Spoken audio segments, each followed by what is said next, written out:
when it comes to steroids, they have 5 main actions. Okay. And guys, if you're wondering, I'm literally just sitting here with an iPad. I have no notes or anything. But I have all this information just organized in my head. That's how I'm able to just go bounce all around and go from topic to topic. That's exactly what I want you to be able to do. And if you'll stick with me long enough, for instance, for those of you who are here in Level Up Medic Mastermind, you're going to be able to do this. But if you're seeing this one video, for instance, on YouTube, I would encourage you to sign up for Level Up Medic Mastermind, because we're going to go much deeper into the topics. For instance, some of you joined us in the EKG Mastery Challenge, where over a week I cover everything you need to know about that EKG. But in Level Up Medic Mastermind, I can't cover the whole body. I can't cover all of medicine in a week. So I need more time. And that's what we do in Level Up Medic Mastermind. What is it? It's our monthly it's our monthly subscription program where you're getting to learn from me every single week. Like, for instance, tonight we're doing a night class for Level Up Medic Mastermind, because some of you expressed that, hey, you'd like to change it up and do some training at night. So that's what we're doing. All right, now let's go back to steroids. I said there are 5 actions of steroids. The way I remember this is with the mnemonic, I kiss. Ooh, say what? Yeah. I kiss. Kiss who? So here's what it stands for. So steroids, for instance, the I stands for they inhibit phospholipase A2.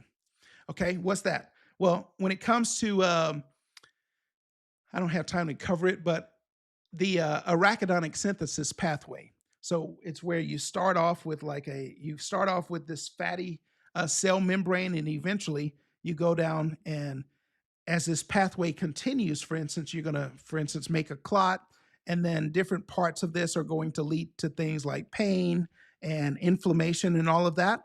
And so, for instance, this is also the pathway that I'll teach you to explain things like Tylenol, aspirin, steroids, things like that. They all work on this.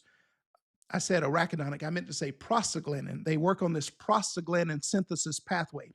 But steroids, one of the very first steps is when you go from this fatty, the fatty acid in the membrane, one of the first things that you have to do is make something called arachidonic acid. In order to do that, you have to have an enzyme, and that enzyme is phospholipase A2. Steroids actually inhibit this step, okay? Because if we don't inhibit this step, or if we don't inhibit some of these later steps, what's going to happen is they're going to have more pain, they're going to have more inflammation, they'll have fever, they'll eventually have clots, things like that.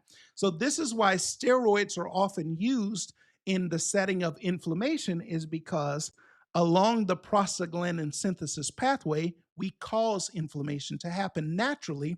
And what we're trying to do with steroids is prevent it from happening. Okay? So now let's just delete that for now. What I want you to know is steroids, the I is they inhibit phospholipase A2.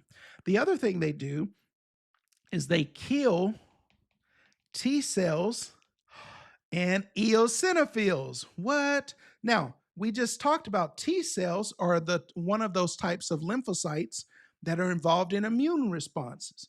Well, the reason, if somebody has a condition where their immune system is going haywire, maybe they have an autoimmune disorder, we need to stop some of that immune response. And one way we can do that is by killing these T cells.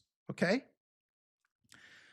So this is why we use steroids in the setting of we need an immunosuppressant. But another thing that steroids can do is they can actually kill eosinophils. Remember, eosinophils are the type of white blood cell that deal with, for instance, allergic reactions and parasitic infections. So if somebody is on a steroid for a long time, they can be more prone to allergic reactions, and they can be more prone to parasitic infections. So they can have more parasites in them. Wow. Does that make sense? Okay. Now, the other thing they do is they inhibit Steroids inhibit macrophage migration. What does that mean? Okay, we said that macrophages are, we said that one of the types, the big type of white blood cell that's found in the blood is called a monocyte. But once it goes to the tissue, it's called a macrophage. But a macrophage, for instance, is involved in inflammation. So remember how I said neutrophils show up at about 4.5 hours? Well, and then they peak at about 24 hours. Well, around day 3, that's when the macrophages show up. By the way, what's the term for macrophages being sent out into the bloodstream? That term for that is called diapedesis. Steroids inhibit that process. Remember, macrophages are involved in inflammation, especially uh, in the acute phase, essentially, and then even in chronic inflammation.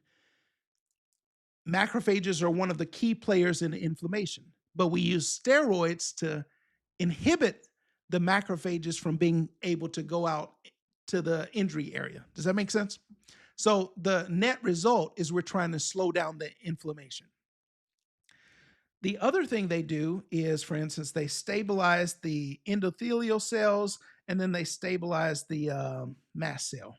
Okay, but I won't go into any further on that right now. But that was just a nice little aside about steroids because it ties in nicely. And what made me think about that is eosinophils, which is what we were just talking about.